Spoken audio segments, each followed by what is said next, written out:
There are many questions surrounding the Cincinnati Reds this offseason. Like, how will they get better? Well, I know for sure one thing they won't do. They will not trade for Catel Marte.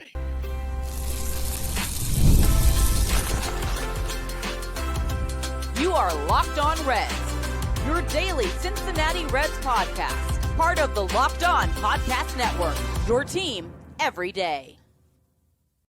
Welcome into the Locked On Reds podcast. Locked On Reds is part of the Locked On Podcast Network. We are your team, your Reds, every single day. And we thank you for helping us make Locked On the #1 sports podcast network in the country. On today's show, this is a replay of our Q&A from the live show on Friday. We will do live shows throughout the offseason, so make sure you join us for those. But we cover a wide range of offseason topics. We begin with, would the Reds trade for Catel Marte from Arizona? I'm going to tell you why that ain't happening, at least based on some of the reported trade packages other teams are looking at. It's insane. We'll also get into some other things like, should Elly move to the outfield? Did the Dodgers just make this whole salary cap thing a foregone conclusion? We'll get into the Kyle Schwarber of it all and talk about many options that the Reds could look at to make their team better, including maybe trading away KeyBrian Hayes. All on today's edition of Locked On Reds that is brought to you by Game Time. Download the Game Time app today, create an account, and use the promo code LOCKEDONMLB to save $20 off your first purchase. That's download Game Time right now. But the question is this. Look at Reese Hinds' numbers in AAA last year and tell me that he doesn't need to get a shot for a full-time outfield spot. He's only been given less than 100 at-bats in MLB. He's your power bat. I don't know what's going on between Reese Hinds and the Reds organization, but it very much feels like he's getting the Nick Senzel near the end treatment. And I don't understand why. When the Reds were in desperate need last year of some quality at-bats and some power and some time, Reese Hinds never got a phone call. And that tells me pretty much all I need to know about what the organization thinks about him. And I don't know what happened, Jeff. I didn't hear anything. The people I talked to haven't heard anything, but something definitely happened. I find it strange, and I don't necessarily ascribe to AAA stats, and that being the reason that I want to see a guy. The reason that I want to see more of Reese Hinds is his peripherals. Dude has one of the fastest swings in the major leagues, at least according to the bat tracking stuff that Baseball Savant uses. Now, of course, he's only played a little bit, so they're not saying that he is qualified to be ranked in any of these numbers, but had he played long enough to get qualified, he'd be in the top 80 or top 85% of swing speed in the major leagues. He'd also be in the top 90% in barrel rate. He hits the ball hard. He swings the bat fast. His issue is discipline, plate discipline. And I feel like you can work on that. Like, I feel like with bat speed and his quality of contact and things like that, the ability to hit the ball hard, that's the hard thing to work on. But for some reason, it almost feels, and this isn't just a Reese Hinds thing. This feels like a Reds thing, where it feels as though they would rather have somebody with good plate discipline that doesn't necessarily hit the ball that hard, as opposed to the opposite, because they would rather teach hard hitting than teach, batter eye at the plate. And I feel like that would be the thing that would at least be a little bit easier to teach, like hard hitting and, changing a guy's swing. That could change so many different things about his game. Reese Hinds has the swing. He just now needs to focus in on the strike zone and really understanding that. So I would, and I agree with the commenter, I would love to see more of Reese Hinds. The problem is the Reds are telling us they don't trust something about Reese Hinds. And as much as we have wavering trust in how they evaluate players, I still tend to believe that they have guys that know what they're talking about. So I would love to see more from Reese Hinds, but if Nick Kroll or Terry Francona or whoever were to step in front of a microphone tomorrow and tell me that Reese Hinds is the starting left fielder for opening day, I don't necessarily think that makes me feel super comfortable just because of the lack of opportunity they've given him. And I would love to see more from him, but he is not the answer, as it were. Ty asks, are the Reds trying to get Catel Marte from the Arizona Diamondbacks? I saw that flurry of talk coming across. I think that was Arizona trying to drive up the price on Catel Marte. That's how I took that. How'd that hit you? Yeah, I think that he is going to be dealt. But I don't think that the rest. I think that they're looking for the same type of trade package that Nick Krall should be looking for Hunter Greene. And I saw a rumored, not a rumored post, but like one of those like, oh, this would be an interesting trade offer from another baseball website. And I'm not going to shout them out because I'm going to shred the trade offer to bits. The trade offer was Catel Marte to the Reds for Hunter Greene, Matt McLain, and I think Rhett Lauder. It was one of the pitching prospects. And I was like, are you insane? No, that is a horrible deal. Horrible deal. So I was laughing at that. I'm like, if that's what it's going to take, he can go anywhere else. Agreed. How about this? Did the Dodgers winning the World Series again increase the odds of the owners holding out for a salary cap? There will not be another. Listen, this is how strongly I think this is how it's going to go. There will not be another CBA that does not include a salary cap. All of the owners, unless you own the Dodgers or your last name is Cohen, are going to hold out for a salary cap. That is where the state of baseball is. If there's baseball in 2027, I will be stunned. Mm-hmm. I think that the decision was made far before the World Series. And seeing Hal Steinbrenner's quote the other day, the owner of the New York Yankees, saying, boy, if fans knew just how much money we spent on like the stadium lease and stuff like that, they'd stop saying things about how rich we are. The New York Yankees are trying to cry poor. That's where we are right now. The owners are getting ready to fight for some sort of CBA. And just to kind of hit this point home a little bit, looking back at this chart that I very smartly kept up here and did not delete, the whole like revenue to spending thing, one of the things that absolutely stunned me, the opposite of the Blue Jays, because the Blue Jays stunned me in the fact that they were 13th in revenue, 5th in spending. The Chicago Cubs in 2024 were 3rd in revenue, and in 2025 they were 14th in spending about 36% payroll to revenue ratio. The Chicago Cubs are part of the group that is going to fight for a salary cap. And if you've got the Cubs, you've got the White Sox. And if you've got the Cubs and the White Sox and the Yankees, then this is going to be a knockdown, drag-out fight. Keegan asks, will Matt McLain stay or will they trade him or sign a replacement? Well, Matt McLain right now doesn't have very much in trade value. You could get a little something for him, but he needs to go back out there and prove who he is. So I don't think they'll trade him. He's not going to get an extension offer again anytime soon. And signing a replacement, they still have several years of team control on Matt McLain, so they're not going to replace him. Matt McLain's going to play every day if he's healthy. He's in this lineup for 150 plus games in 2026, as long as he's not injured. There's just no way around it.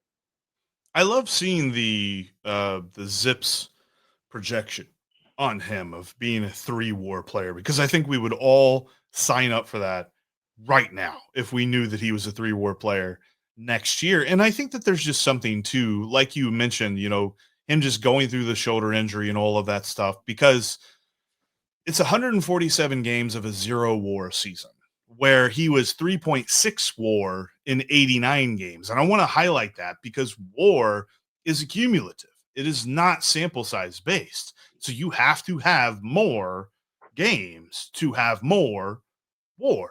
And the fact that he had 3.6 WAR in 89 games tells me that there's plenty of talent there and that he was still going through quite a bit, even through 2025. I think that 2026, we will see that breakout. And I believe that the Reds are betting on that too. And here's the thing. If you're in the camp that you believe that Matt McLain can be traded, that is the only thing that they can sell people on in a deal, is that, yeah, he will bounce back. And then if I'm an opposing GM, I would ask Nick Krall, then why aren't you keeping him?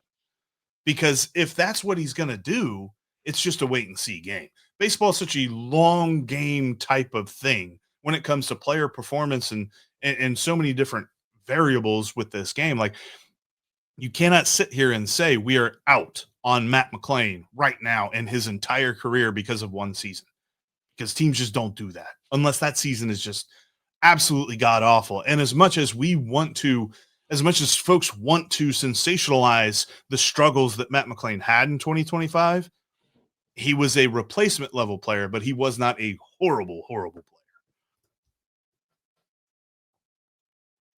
The next time you're looking to get into an event, you got to use Game Time to get there, because Game Time makes the ticket buying process simple. Whether it is showing you your view from your seat, showing you your all-in pricing before you ever put the ticket in your cart, so many great things. And there's even zone deals and great last-minute deals on Game Time, whether you're talking about a game, a football game, a basketball game, whether you're talking about a concert, a comedy event, all of it can be found on Game Time. I use Game Time all the time. In fact, got the chance to go to a Cyclones game here recently. Use Game Time to get there. Game Time's going to have you covered. Download the Game Time app today, create an account, and use the promo code LOCKEDONMLB. You'll save an extra $20 off that first purchase. So you'll get some good deals, and you'll get an extra $20 off with that promo code LOCKEDONMLB. Swipe, tap, ticket, go. Download Game Time today. All right, let's get into this one. This one's going to be fun, Jeff. I can't wait to see how you handle this. What do the Reds have against people like Hinds and Benson? I'm not saying that either of them are future Hall of Famers, but the Reds can't give them a chance? ? Well, they gave Benson a chance, and he was terrible. He was terrible, horrible, bad. I think Benson's gotten all the opportunities the Reds are going to give him to be a full-time outfielder for this team. The Hinds thing, like I just said, I don't understand it. 100 at bats doesn't paint much of a picture unless there's just something we don't know that's just so bad. I don't understand the Reese Hinds thing. But Will Benson, I think his days in Cincinnati are numbered. There's just got to be like more behind the scenes stuff than just what we have seen on the field, because I mean, Will Benson was one of the best power bats in the lineup last year. And I get it, the rest of his game really wasn't following suit. But if you sort the Reds by slugging percentage and you don't care about like sample size and anything like that, he was 7th. And then if you just want to say, okay, guys who played 90 or more games, he was 4th. Like, he was one of the best sluggers on the team. Now, his on-base percentage of 273 is just awful, and that's got to be a lot better, but he never walked. It was a 3 true outcomes guy where he only did 2 of the true outcomes, where he either homered or he struck out. And for some reason, it just kind of feels like the Reds are trying to shun the 3 true outcomes thing. Like, they want people that don't strike out, and they want people that hit singles. And Will Benson isn't that guy. And so maybe that's just as easy as the explanation. The same with Reese Hinds. Those guys want to hit the ball hard, and they want to hit the ball out of the park. But that also is going to mean there's going to be some swing and miss of their game, albeit the Reds still ranked really highly in strikeouts. So there's a lot of like contradictory strategies going on with this lineup. I find it strange that couldn't be the left field platoon, right? Will Benson and Reese Hinds. But if it was going to be that way for this year, I think we would have seen more of both last year. How many days ago was it you did pretty much most of a show on O'Hearn? That was 2 days ago? 2 days ago? Yeah. So there's a couple questions. It was Tuesday. It was Tuesday. Yeah. Ultra Active, I see your comment here. There's a whole show. Go back in the archives like 2 days. Jeff did a whole show on O'Hearn. And then in that same comment, there's also and I've seen it a couple times, trade for Duran. Do you think that's still an option? Do you think they still look to move Duran? I think so. It's going to have to be something really, really good, because now they feel better about their starting rotation. They're not desperate. Because we talked about that in conjunction with the Hunter Greene deal. That's where we were talking about it. Yeah, because I don't know that like you could trade Brady Singer for Jarren Duran. And I think that if you're talking about a trade for Jarren Duran, you're probably going to have to offer somebody from the starting rotation, because I don't know who else on this team moves that needle that much. And if you're talking about prospects, you're going to have to put together a package of prospects, not just 1 or 2, probably 3. I think you would need to trade a major leaguer for Jarren Duran, and that only comes from the starting rotation. I think it's probably one of the guys that we don't want to see traded, like Greene or Lodolo or Abbott or somebody like that gets that deal done. This is from Brian. Is it a good idea to keep Hayes at third, given he's an automatic out? Is his glove really that valuable in the lineup that struggles so much at the plate? I would trade KeyBrian Hayes right now for a bucket of baseballs if could get a deal done, just to free up that money to spend on somebody else. I get what Nick Krall was trying to do when you brought him over here. And yes, his glove is amazing. And do not worry about a ground ball hit to third base with KeyBrian Hayes over there. 9.99 times out of 10, he's going to do something spectacular with it. All that being said, no, it's not worth keeping that bat in the lineup. Now, I did see something come across the other day that KeyBrian Hayes has been in Cincinnati. He has been working with Reds strength and conditioning. He has been doing all kinds of things to try and get his back closer to form where he was when he was hitting well, or where he was at least hitting better. So if they don't trade him this offseason, our only hope is that he shows up for 2026 with some improved back strength and is able to get around on the ball better, and that chronic back injury doesn't bother him as much. And then maybe, he still would be a 7, 8, 9 hitter, but if he's not an automatic out, now it's a different conversation. So hopefully some of that hard work pays off that he's doing right now, trying to get that back dialed in. Yeah, because he's got to be able to get around on the inside pitch, because opposing pitchers understand the scouting report on him. He wants to go the other way. He wants to poke a line drive into right field and get a single that way, or hit one into the gap and get a double. So if you just throw him inside, he cannot get around on that enough to get the bat on the ball and get a decent hit. The best he can hope to do is foul it off, and then eventually he's just going to swing and miss anyway, or he's going to roll over top of it and hit a ground ball. So that's kind of where that part comes into play. I think you can stomach him in the lineup if you improve the lineup enough elsewhere, because he can work on a team that has the middle of the order figured out, that has a first baseman that is a typical first baseman type hitter, that has maybe one other guy in the middle of the lineup, and then you can kind of stomach him batting eighth. But traditionally, no, you can't have a glove first third baseman, but it could work if you build out the rest of the roster. That's the only thing that I would say would make sense to keep him. I don't agree with the bucket of baseballs, but if you could get a decent relief pitcher for him, I'd take that in trade. No, we didn't give up a whole lot to get him. Just keep that in mind. Okay.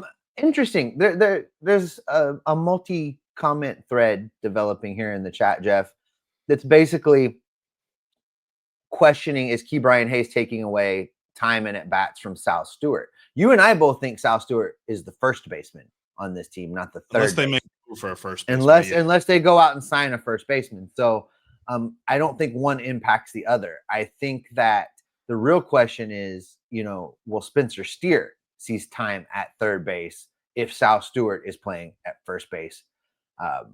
I don't know. Either way, both of them are better offensively. I think it could be a timeshare, like defensively, not lineup wise. Lineup wise, Sal Stewart should be playing every day, but glove wise, if you almost split it down the middle, where Spencer Steer plays other positions on the day that Sal Stewart plays first base, and then Sal Stewart DHs on the days that Spencer Steer plays first base, then you could totally get that done. The issue is going to be, like, how does the roster shake out lefty power hitter wise? Because they got to add one dude from the left side with some power, I think. And that's kind of why I advocated for Ryan O'Hearn. He's a lefty that he's got a little bit of power, not a lot, but a little bit, to the point that you would feel good about putting him at first base and DH. And then you could kind of move things around there, although he doesn't have platoon splits either. I'm just saying, like, in terms of roster strategy, it kind of still feels like this team has a bit of a clump of guys who can play all of the positions in the infield, but aren't necessarily like the all out, like absolutely have to bat him in the middle of the order every single day type guy. So if somebody emerges like that, which I think Sal Stewart is the best chance to do that, then that's the guy that should be playing every single day in this lineup. So how they block all of that, it's not going to be KeyBrian Hayes that keeps him from playing first base or from playing in the lineup every day. It's going to be who's at first base. How does that affect Sal Stewart in the lineup every day? Because I think right now it's him. And if that changes, then there's more questions that need to be asked, because if they do go get a first baseman like Ryan O'Hearn, then you would need to conceivably decide Hayes or Stewart, because you can't start Hayes every day and then bring in Stewart as a pinch hitter later on in the game, or vice versa, and get the best out of both players. I just also, we do this all the time. Sal Stewart doesn't have that many more big league at bats than me. So let's temper our expectations. I see the vision though. I'm okay. I know that's fine, but we do this every time. We do, everybody. And when I say we, I am talking collectively of Reds country that, listen, Aristides Aquino, just plant that seed in the back of your head about what a hot start can ultimately result in. So let's see some consistency over time before we're ready to anoint Sal Stewart as a 10-year member of the Cincinnati Reds. I don't know what Sal Stewart is. So let's just take our foot off that gas pedal a little bit, I think. And not clutch the pearls about how his playing time is going to be impacted. That's what I'm saying. I will say it did look like Sal Stewart got a lot better the more at bats he got. So I think he will continue to get better. But I'm with you. It's tough to say that a guy who has 55 professional at bats is the reason that you don't go out and make one particular move. Mm-hmm. Okay, here we go. We haven't talked about this one in a minute, Jeff. It's probably going to make us mad. Plenty of game action to get in on over at FanDuel, and I'm looking at the Cincinnati Bearcats as they're headed on the road this weekend, going to be closing out the season against TCU. The line has actually moved. The Bearcats opened as 4.5-point underdogs. They are now 3.5-point underdogs. That's an interesting one to bet on as a cover. I'm not necessarily sure that I love it, but that might be something that you love on over at FanDuel. And if you're a new user and you place $5 on that and you get a win, you get $300 in bonus bets. Those kind of odds you can't find anywhere else. And plus you can check out all the stuff, whether it's NCAA football, NCAA basketball, the NFL, the NBA, the NHL, it's all on FanDuel, and you can take advantage of so many different lines, whether it's the spread, the money line, the over-under, prop bets galore. FanDuel's got you covered all season long. Make sure you download FanDuel today. Jason asks, when are we going to have a discussion about the fact that the Reds refuse to move Elly, or that Elly refuses to move to center field? That is a real issue for this team. I don't know that Elly's refused to do anything. I don't know that he's even been asked. I don't know who it is that's dug in on this Elly at shortstop thing, but I do agree with the sentiment behind the question, which is the best version of the Reds lineup involves Elly De La Cruz playing in the outfield. I also disagree. Like, we've talked about this quite a lot. Like, this isn't something we've ignored. But no, I mean, I agree with you. I think he should be in the outfield, but for whatever reason, they haven't started that process yet. Like, the weird thing was when they moved Elly Marte to the outfield, it was on a whim. Like, he had played a couple of games in right field, and then at the trade deadline, they're like, we got a third baseman. Marte's a right fielder now. So it makes me wonder if they're going to do that with Elly too, because when you look at guys like Fernando Tatis or Oneil Cruz even, they were moved gradually, and they got exposed gradually to the outfield and how they have to field out there and how they have to prepare themselves and see the game and all this other stuff. It just feels like when the Reds move a guy, they wake up one day and they're like, Elly's an outfielder. All right, let's make it happen. Come on, let's go. Like, and it seems like that's what's going to happen eventually if he does not catch on. I'll give him one more year until I'm just like banging down the door of Great American Ballpark, like, move this man to the outfield now. Brian says, I see Matt McLain bouncing back too. He definitely deserves the benefit of the doubt until proven otherwise. I hope he does, because in that scenario, I put that up next, Jeff, because for Elly to move, Matt McLain has to be your shortstop. So Matt McLain has to rebound also. Could they be waiting? Where did that go? I just saw. Are they going to wait on Edwin? Are they going to wait on Matt McLain? Someone just posted a question about, moving Matt McLain to shortstop. Yes, that's what you do. maybe could the Reds be waiting to see if Matt McLain's bouncing back and then do something in season? Of all the players on this team and of all the times they've just thrown a guy in the outfield, we saw it with Tyler Stevenson. We saw it with Noelvi Marte. We saw it with Spencer Steer, where they just ran guys out there. Of all the guys on this team that you could just walk in one day and be like, listen, sorry, but I hate to do this to you, but grab that bigger glove. You're going to play in the outfield today. Of all the guys on the team you could do that to, I think Elly De La Cruz is the best equipped to deal with it. Like, I think he could go play the outfield today. And would he run a few bad routes? Yeah, but he also has the athleticism to make up for the bad route. So not like Noelvi out there. I swear to God, every time he runs down a fly ball, I hear Chris Berman in my head going rumbling, bumbling, stumbling. Because that's how he runs with the glove, kind of like But he's also got that athletic ability too. But you're right, like that's Elly's the guy that could make up for it. And this is pretty much across sports. Like athleticism makes up for lack of experience, makes up for lack of awareness or understanding or something like that to a point. And I think that his athleticism and his smarts, he's got baseball smarts that people just don't give him credit for. He can adapt very easily, I think, to the outfield. So yeah, they could do the Reds thing and wake up one day and say he's an outfielder, and it probably will work. But at the same time, it feels like that's how that's going to happen. We're not going to see the gradual, okay, he played a handful of games in the outfield in the month of April. He played 2 handfuls in the outfield in the month of May. And then, okay, now we're starting to move him. It's just going to be like, bam, like that. Just from William. Do we think the defense will get better next year because of Tito?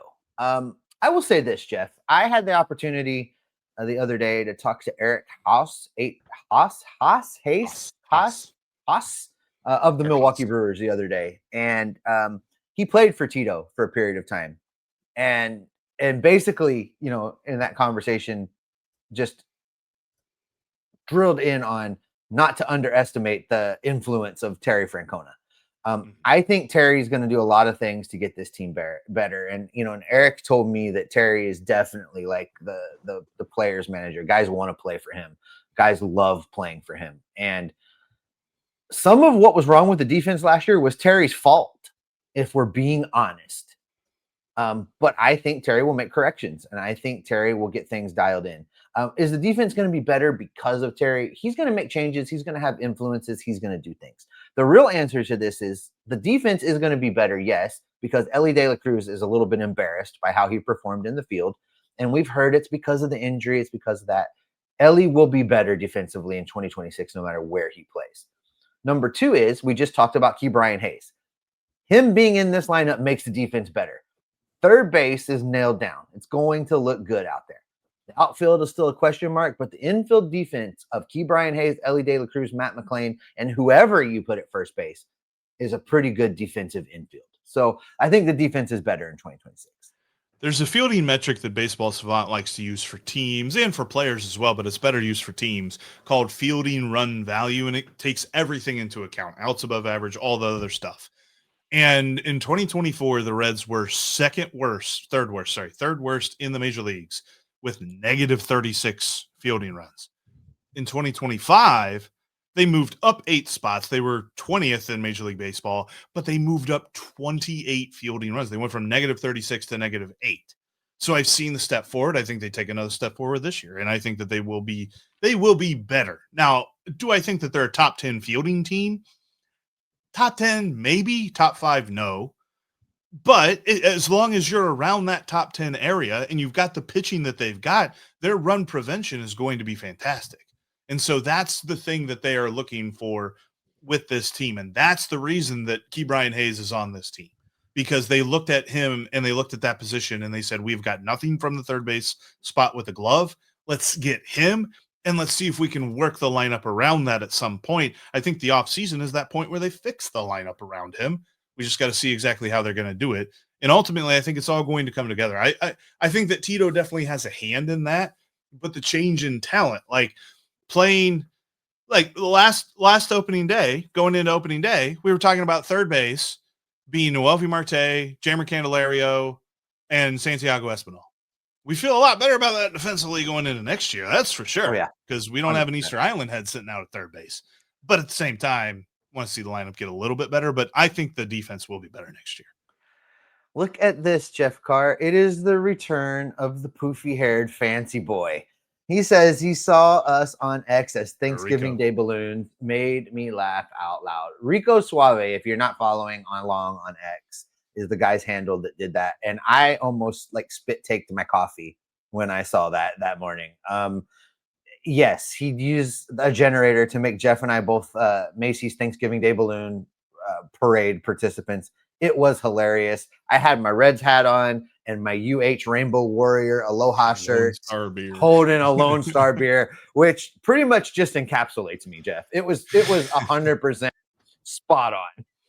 Had me wearing my Elly sunglasses too. I like those sunglasses. I haven't worn them in a little while. All right, let's get a couple more in here if we can. And let's try. You like these kind of questions. Where to go? Giants shopping Ramos. You have any interest? It depends on how much he would cost because, I mean, he's younger still to the point that, like, I think that the Giants would want a lot for him. Let's look him up real quick. Elliot Ramos, 1.2 WAR last year. He's 26, so he's not, like, super young. Been in the league 4 years. Last year was the one that he played the most. He was worth 2.3 wins in 2024, and he was an all-star. And he was worth 1.2 wins last year. But both years, OPS Plus was better than what we've seen on the Reds. The interesting thing is just what it will cost, because the fact that he's going to be 26 years old and he still has what? Yeah, he's going to be a free agent after 2029. So he's still got 3 years left of – they're going to want a lot for him. I think that would be a tough trade. That could be a starting point to a Hunter Greene trade if that's what they're looking for. But obviously they would need to put more in that. But almost would be interesting. Brian asks, what is going on with CES? I haven't even thought about him for about 6 months now. Well, me, you, Jeff, the Reds. I don't know if anybody's thinking about CES. Jeff, I have not heard anything about CES. No hype, no updates, no he looks good, no he's in the best shape of his life, nothing. I feel like where we were talking about last year, the fact that both Noelvi Marte and Connor Phillips brought themselves up, lifted themselves up by their bootstraps from the pit of despair where nobody was expecting anything from them, and now they're like dudes on this team. Christian Encarnacion-Strand was like, hold my beer. Let's see if we can dig this hole even deeper than you guys dug it. Because you're right, like no one is talking about him, and looking at how he finished last year in the minor leagues, like in AAA last year in let's see, that was 62 games, 252 plate appearances for a guy that would need to really wow you. In 252 plate appearances, he had a 310 on base. And that's what we're looking at with him. We know he can hit the ball a country mile. We all can still close our eyes and see that grand slam he hit at Fenway Ballpark.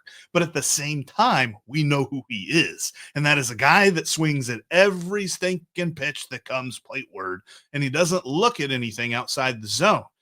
He went down to the minor leagues at AAA last season, and in those 252 plate appearances, still had a strikeout rate in AAA of 24.6%.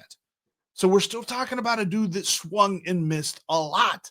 And I don't know that we can count him in on the plans next year. Like, he would be on the peripheral, maybe even on the outside of being a dark horse to make a big impact on the team. Now, if there are some injuries, he will be called upon for sure. But I don't think that there's anything we can count on that there. And EJ Mack makes a great EJ Mack. Sal Stewart happened to CES. Yeah. This is interesting from the Quirky Picker, and this is probably where we'll finish up today, guys. Quirky Picker Chad says, go Buckeyes, OH baby, OH, I love it. Question, how much additional revenue does one player like Kyle Schwarber bring to an organization? Would he add $20 million to the bottom line? Teams ever consider that? I'm sure they do. I mean, you figure when a team makes a big move like that, they, bring in all their ticket sales guys. They know the phone lines are going to be ringing. They know people are going to have questions. It generates buzz and excitement. I'm sure there's some kind of metric in baseball that accounts for this. The problem is baseball teams are notorious for not sharing any information at all. We have no idea what metrics they use. We have no idea how much money they really make. Even the Forbes stuffs are estimates. They're not hard numbers. We just don't know. But yes, between the merchandise and the ticket sales and the excitement, there is a number that is added because you signed a big name, because you signed a dude. We're just never going to know what that number truly is. But I think if the Reds signed Schwarber, your point I take very well, which is it would offset some of the cost of signing him. Yes. The answer to that is yes. What that number is, there's really no way to know. It would definitely up the jersey sales for sure. Like, I think he would be the highest jersey sale guy on the team next year. I think he would eclipse Elly just because of his local story and the fact that a lot of people already have Elly jerseys. So would we see like a great handshake between Mason and Middletown if Kyle Schwarber becomes a Red and like everybody's in Schwarber, some variant of a Schwarber jersey between Mason and Middletown? It'd be interesting. You see some blue Schwarber jerseys, but no, I don't know about that because Cubs fans tend to be pretty fiercely loyal. I don't know how well they would receive Kyle Schwarber in red and white as opposed to red and blue.